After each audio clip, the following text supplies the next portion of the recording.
5, 4, 3, 2, 1. Hey, Shagheads, it's Curtis Tucker here for another exciting episode of the Shaggy Life Podcast. Thank you guys for checking in. If you guys are listening on your favorite podcasting app, don't forget you can go to YouTube and look up Curtis Tucker and you can see me waving at you. If you guys are on YouTube, happen to catch this on there, and you can't always get on YouTube and watch these, don't forget that you can go to your favorite podcasting app and probably catch the episodes of a Shaggy Life podcast. Please subscribe to the podcast and also subscribe to the YouTube channel. I would greatly appreciate it. And sorry I haven't been getting a new episode in every week, but here I am for another episode. I've been doing a lot of experimenting on social media, so you guys check me out at The Curtis Tucker on TikTok. I've been doing some morning videos with sunrises there. Continue to update on the Curtis Tucker Facebook page, and then I've also got the Shags Art page now on Facebook, where I'm doing some content creation on there. And then also I started a Blue Sky account, and that's under Curtis Tucker. I'm not sure if I'm going to be doing anything there or not, but if you guys are on Blue Sky, friend me there and I'll friend you back. And then continue to have my Twitter, Curtis Tucker, and Instagram at The Curtis Tucker. So you guys can find me all over. Oh, and then be sure and go to curtistucker.com, and that's where you can get all the blog posts and stuff like that. So I appreciate you guys following me. And don't forget, you can email me at curtis@curtistucker.com or shags@shaggyduck.com and give me some show ideas, give me some podcasting episode ideas, or some adventures to go on. And I will do those, add those episodes. So that's kind of what I'm looking for, is more episodes to do. But a couple things I am still trying to figure out how to get on Survivor. So I do have my video out for that, which I sent in to them. And then also kind of a fun thing I found this week is there's a guy that is doing a treasure hunt all across the country. He has hidden 5 treasure boxes full of $2 million worth of different really cool treasures. And the easiest way to find out about it is to go to treasureinside.com. And basically, to find the treasure, you've got to go through his book, which is There's Treasure Inside. And I think it runs about $47, but it's a really big, hard cover, supposedly really cool book. $2 million worth of stuff in each of the boxes, and a lot of the stuff is probably going to go up in value. So anyway, but he hid 5 of them, and all the clues are in the book. And so I have ordered the book. Right now it is all out of stock everywhere, so the books are kind of hard to get a hold of right now. And the more that word gets around about this thing, it's probably going to get harder and harder to get the books.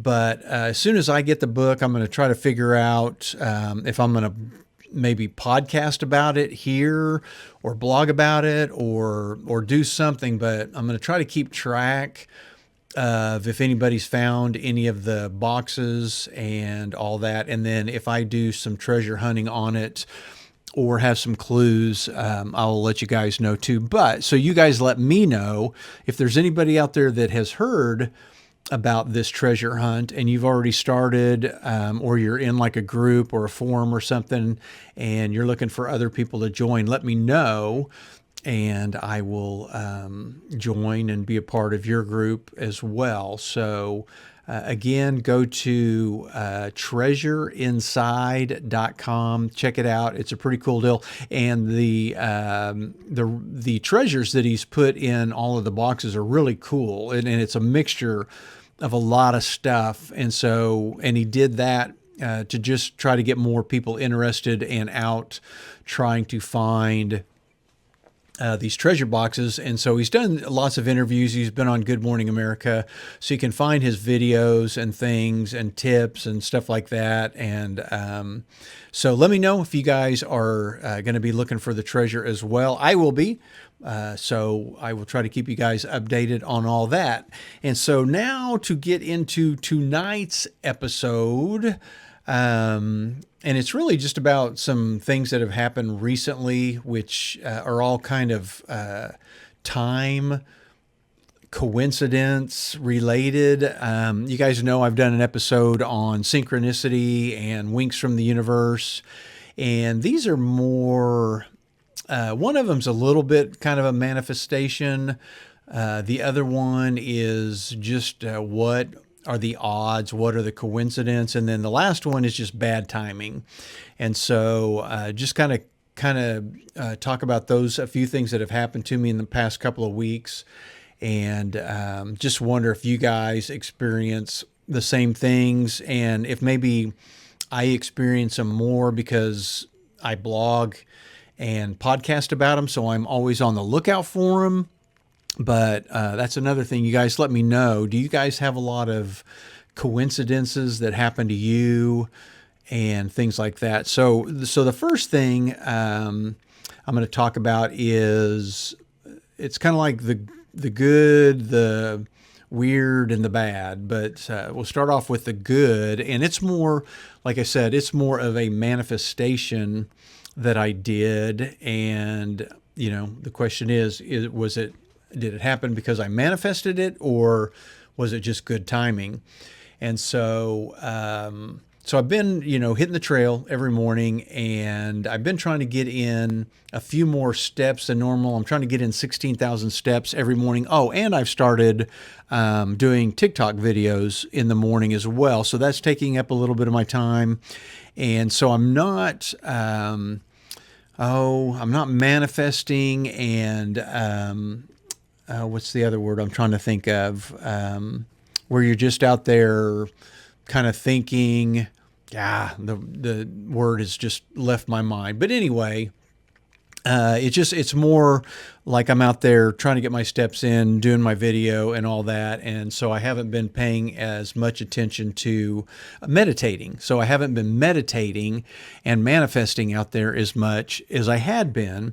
And so a couple of weeks ago, I decided, hey, I haven't manifested anything in a while. And of course, one of my favorite things to manifest is to see if I can create income, unexpected income. So that's usually one of my favorite things to manifest. And so, I don't know, it was probably 2-3 weeks ago that out on the trail, I started manifesting, and I manifested that I wanted to come into a decent sized amount of unexpected income. And so I just kind of kept saying that, and I kept saying, I am going to get an unexpected amount of income this week. And I think I was manifesting that on a Monday or a Tuesday. And so by the middle of the week, I had some pretty cool things happen. And so to go back in time a little bit, a month ago, at the beginning, it's probably at the end of September, beginning of October, I had gotten an email from Facebook saying that my Facebook page, Enid Buzz, had qualified for a new beta monetization program that they had going on. And I get emails from, different social media every now and then saying you can sign up for this, sign up for that. And most of the time I ignore them, or I don't even read them. And so this one I looked at, and I didn't know what I was going to have to do, or, usually if there's a lot of stuff involved that I have to do, I might sign up, but I won't do it. And then eventually I get kicked out of the program because I wasn't really participating or anything. So, but anyway, it said something about, you can monetize your Facebook page. Do you want to join the program? And so I thought, well, what the hell? So I clicked the link, and it took me to a Facebook page that I just had to say yes. And so I guess I signed up for it, but there weren't like any instructions. Nothing told me that I had to do anything. So I just kind of ignored it and blew it off. And I've signed up for a lot of affiliate and money making things online, just a gajillion of them over the years. And, some of them I made a lot of money with, and then most of them, it's just nickels and dimes. And so I just figured that, Enid Buzz, I've got like 47,000 followers, but it's not like huge. It's not like a, 200,000 or a million followers or anything. So I just figured I probably was not going to be making a whole lot of money. And then once I found out, I could always quit if it, if I wasn't making that much money. Plus I didn't really know what it meant. I had no idea how, it was going to operate or how the ads or what. I just didn't know anything about it. But anyway, I signed up for it. So, so towards the end of October, I got, no, it was actually the first. I'm trying to think of where we're at now. We are in December. So this was in November. I got an email. Well, I got the email the week that I had decided I wanted to manifest an unexpected amount of income. So that week that I manifested that, I got an email from Facebook saying that they were going to be depositing my first earnings into my bank account. And I was like, oh, okay. And so I looked at it, and for the month of October, I earned $453. That was my monetization. And I was like, holy moly. So there was my manifestation of money. And then now that we're in December, I made over $500 in November. And so, and I guess it's just Facebook putting little ads underneath my content. Because I'm the person in the program, I guess I'm not seeing the ads because I don't really notice them, but I do notice ads on other people's stuff. So anyway, so that week that I manifested, first off, I got informed that I was going to get $453.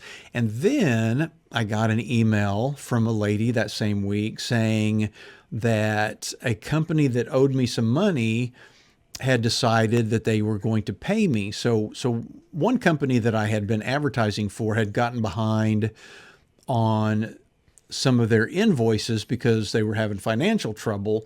And it was a facility that was run by a outside company. And so I kept sending them invoices. I mean, I must have sent them 5 or 6 invoices over and over and over again. And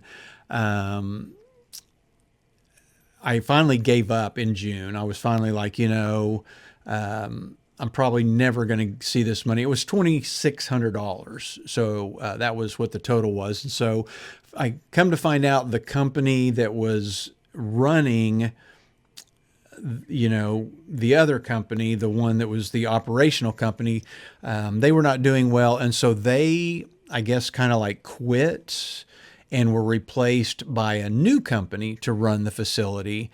And so at that point, I pretty much knew I was out, because the old company, it's kind of like they went bankrupt. They quit. So they were no longer around. And so the new company, of course, probably wasn't going to want to pay. Although I think I did send the new company a copy of the invoice, but never heard back. And so, but the gal that was my contact there was still there. And so anyway, that week that I manifested money, she emailed and said that the new company, I think they're wanting to eventually do some new advertising with me. And they know the only way that I'm going to advertise is if I get paid my old invoices. So she said that they were going to pay me. So in 1 week after I manifested that I wanted an unexpected amount of money, I ended up with over $2,000, no, $3,000. No, yeah, 3,000 unexpected money that week. Now, I so I will quantify that I still have not received that check from the company yet. I have gotten the money from Facebook, but I have not received the $2,600 from the company yet. So fingers crossed that I get that this week. So that was the first deal. That was my first deal. So I'm thinking, okay, was that manifestation? Was that timing? Was that coincidence? What are the odds that that money would kind of appear on the week that I manifested? And so the second weird timing deal, and again, I don't know if these are, what I just observe these things. So there was 2 home football games left in Norman for OU, and so Denise and I went down to the second to the last football game, and we normally stay in Norman or Midwest City, depending on, if there's rooms available and all that. So I can't remember. I think we probably stayed in Norman that second to the last game. And so we got up early and wanted to get back to Enid, and we were kind of on the edge of Norman. So rather than going back into Norman to eat breakfast, we decided we would drive from Norman to Edmond, which is on the way back to Enid, and then we would just find a place for breakfast in Edmond and eat there, and then immediately leave and go back to Enid. So we drive down the highway and we get to Edmond, and we know of several restaurants, and so we decide to eat at this one called Hatch, which is right on I-35 on the highway. So we pull in there, we get a table, and we're sitting there waiting for our food, and I notice that directly in front of us there is a booth, and we can see the people in the booth sideways. So we can see their side, and there was a man and a lady and a little kid. And it appeared that the little kid was probably a grandkid. Not that the couple was old, but you could just kind of tell. So anyway, I noticed that the lady kind of kept looking at me. And if you guys are watching this video, if you see my sweatshirt, this is a sweatshirt, actually a sweatshirt I had on that morning, and it says Enid Okie. But anyway, so this lady I kind of noticed that she kept kind of looking over. So eventually she got up to take the little girl to the restroom. And as she was walking by, she stopped at the table and looked at me, and she said, "Do you do a Facebook page?" And I said, "Yeah, I do Enid Buzz." And then she noticed my sweatshirt, and she goes, "Yeah." She goes, "You are from Enid." And I said, "Yeah." I said, "I do Enid Buzz." And she goes, "Well, I follow you. I used to live in Enid, and now we live in Guthrie." Well, Guthrie is a town just north of Edmond, and it's not that far from Edmond, but it's kind of between Enid and Edmond. And so she said, "Well, we are from Guthrie, and we're just down here eating." And I remember, when I lived in Enid, I followed you, and I still follow you, and to keep up with what's going on in Enid. So I was like, "Oh, wow, well, that's pretty cool." And because she had recognized me. And so I thought that was pretty cool. That what are the odds that I go to a restaurant and somebody that lived in Enid is sitting across the booth from me and then recognizes me. And although it does happen, I do go down to Oklahoma City and people, say, "Hey, aren't you that Enid Buzz guy?" But so anyway, so that's not even the weird part of it. So we leave, we get up and we leave, and we drive back to Enid, and then I think there's a week where OU plays out of town, so there's no game, and then there's the last football game, which was the Alabama game, which we went to a couple weeks ago. So we go to that game, and all of the hotels in Norman are either super duper expensive or sold out. So we decided to spend the night in Midwest City. So after the game, we hung out in Norman, but then drove to Midwest City. And then again, we woke up in the morning and we're in Midwest City. And rather than finding somewhere in Midwest City, we decided, well, let's get up and drive to Edmond again.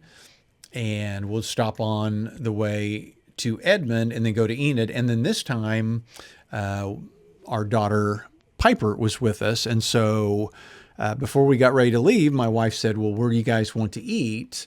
And she said we could eat at Hatch again or somewhere else. And since we had just eaten at Hatch, I said, well, let's eat at Neighborhood Jam, which is a different restaurant, and it's actually a little further into Edmond. It's not like right off the highway. You actually have to kind of drive through a couple of lights to get to this restaurant. So we drove to that restaurant, and we got sat because we were fairly early. Wasn't any line or any wait. So we got sat, and we're sitting there and waiting on our waiter. And I look up, and there's this booth across the room from us, and sitting in that booth, we could see a couple. We could see the side of them in a booth with a little girl. And I look over, and this lady and this little girl are just waving at me, just waving. And it finally dawns on me that it's the lady and the little girl from 2 weeks prior that we had run into at the other restaurant.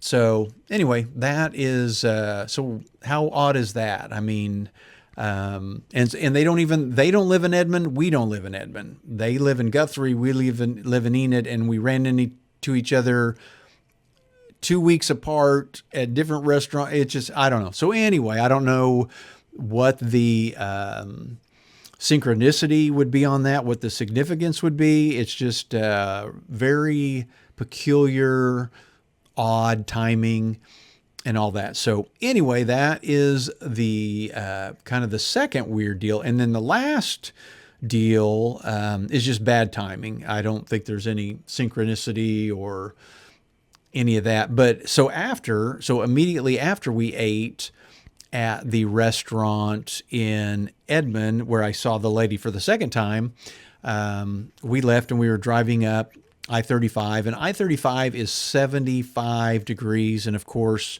if you're going to try to keep up with traffic, you drive about 80. And so we were going up I-35, and then once you get to the Enid turnoff, it's Highway 412, and you kind of do a loop, and then you start heading west towards Enid, and there's an area where the speed limit stays at 75, and then it eventually goes to 70. And so the whole road, 412 from I-35 to Enid, is pretty flat. There's just a couple of areas that have a really, just two slightly rolling hills. But otherwise, it's a really flat area, and it's a 4-lane highway, but the lanes, the east going lane and the west going lanes, are separated by a pretty wide grassy area. I mean, it's a pretty good span between the two. So anyway, so I started heading west towards Enid, originally doing 75, maybe a little bit over, because we had just come off the highway, I-35. And so not very far after we got on 412, we're in Denise's almost brand new Telluride. It's not even a year old, I don't think. So she had gotten, the guy had swerved in front of her and totaled her other car. And so she had gotten this car. So it was brand new, not even a year old. And anyway, so we are cruising along a little bit over 70 miles an hour. And again, it's flat, and, I'm just cruising along. And for some weird reason, I didn't see him, but a fairly large buck decides to shoot across all of the lanes. And because their color kind of mixes in with the grass, I just never saw. And he didn't have like a huge rack. He had a really small rack. I just didn't see him crossing the other highway. And again, it's far enough over there that you don't really pay attention to everything happening on their side of the highway because it's separated by such a large area of grass. But anyway, so this deer, buck, came cruising across that grass, and the first time I noticed him was when he hit I was in the right lane of the 2-lane going west, and he kind of hit the shoulder, and the left lane probably 20 yards, 15, 20 yards in front of me. And that's when I first noticed him. And he was going so fast, and I was going so fast, I knew that there was probably no way that we were not going to somehow hit each other. And so I yelled for everybody in the car to know something was about to happen. And and again, this happens so in the flash of a second, but it seems like I had enough time to be thinking of this stuff. And I thought, well, if I slam on my brakes, that's going to slow me down. And then that's going to put him in front of me. And then I'm going to whack him and probably total the Telluride, because he'll probably smash the entire front of the vehicle and possibly even come into, the windshield. So I decided not to hit my brake. I decided to continue on as fast as I was going and see what happened. Now, I didn't see what, hitting giving it more gas and speeding up, because I just knew there was just not enough time. So I just kept cruising, and I passed in front of him just enough that when he hit us head on, coming full speed, and his face, well, I think he ducked his head, and so his head and neck went into the passenger door behind me, and Piper happened to be sitting there with her headphones on, and she was asleep. And I think by the time I yelled, I don't think she had enough time to wake up yet. So when he hit, she was still asleep. So he went full speed, full body into her door and crushed the door and popped the door handle off of the door. And then as he was crumbling into the car, it made his body swing around, so his full body slammed into the back quarter panel of the SUV, and he put a really good dent, smashed the back quarter panel and took out the gas cover of that corner of the vehicle. And I was watching this through my side view mirror. I was watching him bouncing off the car, and the door handle flying in the air, and the gas cover flying in the air. And then I looked in my rear view mirror, and he was in the air, upside down, spinning. And I could see that he flew, kind of over the SUV into the grass. And by that time I was cussing, and Denise was yelling, and she was like, "Did he do any damage?" And I was like, "Oh yeah." So she said, "Well, pull over, I want to see it." And so we hadn't gone very far when I pulled over. I didn't want to, slam on the brakes, so I kind of slowed down, and we pulled over and got out and looked at it. And it was he smashed the door and the quarter panel. His antlers, when he kind of flew up, kind of caught some of the trim and nicked it.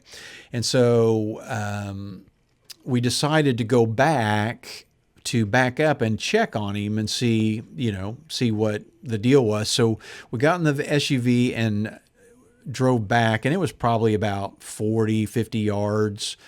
Drove back, and he was just in a pile, just a kind of all clumped together in the grass, and I could see the door handle and the gas cover laying in the street. So I got out to pick up the door handle and the gas cover.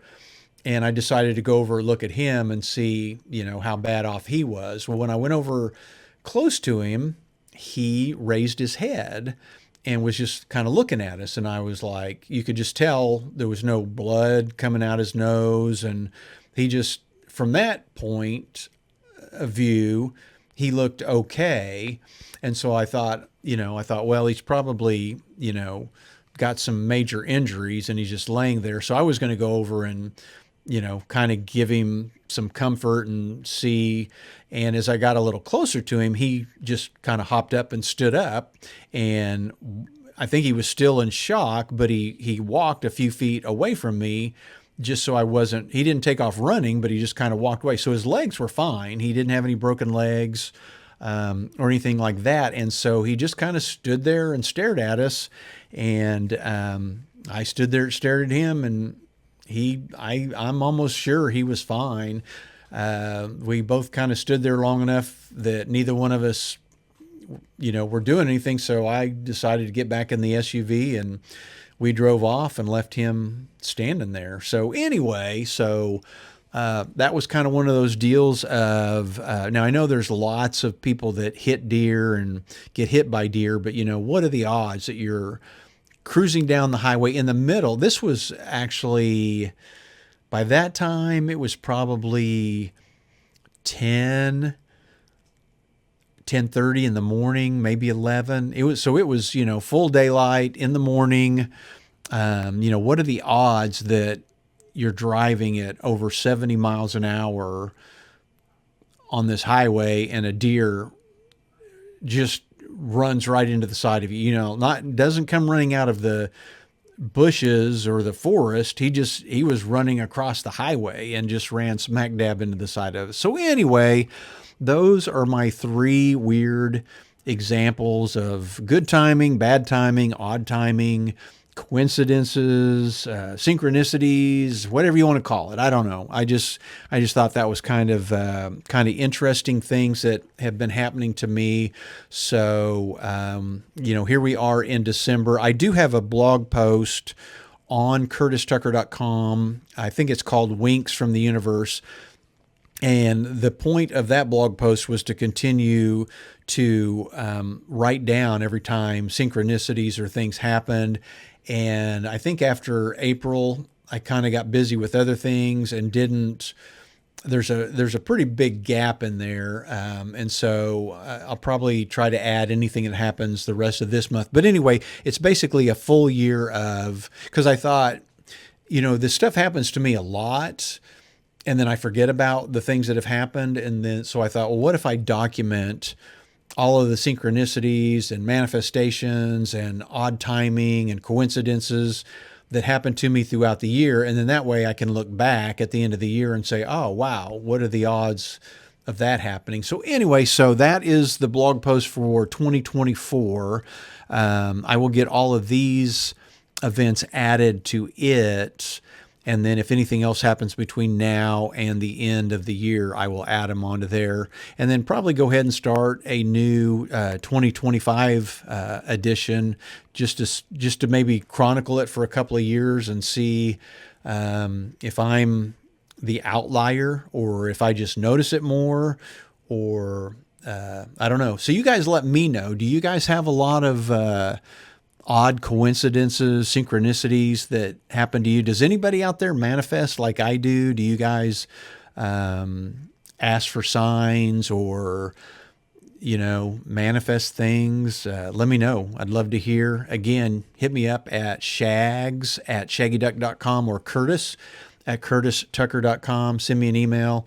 Don't forget to follow me on all my stuff. Check out curtistucker.com for all the newest blog posts and stuff going on there. And again, follow me on TikTok. I don't know what I'm going to be eventually doing there, or I'm just trying to test out some new video. I hadn't been doing a whole lot of video, and I had been doing no vertical video.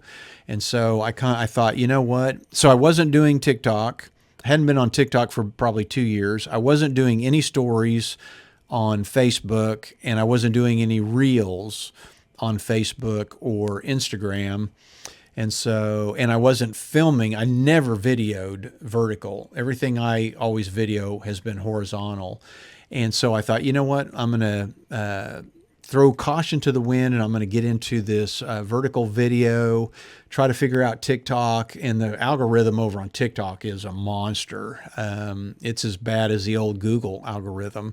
So I'm not making a whole lot of headway, but the thing about the way that I do things, as far as social media, is I try to grow my audience organically and try to get people to follow me that are actually interested in the things that I'm doing. And that way they're true followers. They're not going to go anywhere. And then if I try to, sell or have things for them, they're going to be interested in it because they are invested in me. Whereas I know a lot of people, they'll get on TikTok and they'll go follow 10,000 people, and then about 5,000 of those people will follow them back. Well, the only reason they're following them is because they followed them first. And so it's kind of like they're trading follows. And I'm not wanting to do that. And so I've tried to always avoid that on social media. And so I think all of the audiences that I have on all of my social media accounts are people that really wanted to follow me or something. So, but I would love to provide more content and more stuff. You guys just give me ideas. And so just a quick reminder, you guys go find out some information on that treasureinside.com. Let me know what you think. And if you think you're going to try to search for one of the boxes, let me know. And thanks for checking in on this podcast episode. I appreciate you guys, and we will talk to you soon. See ya. Love ya.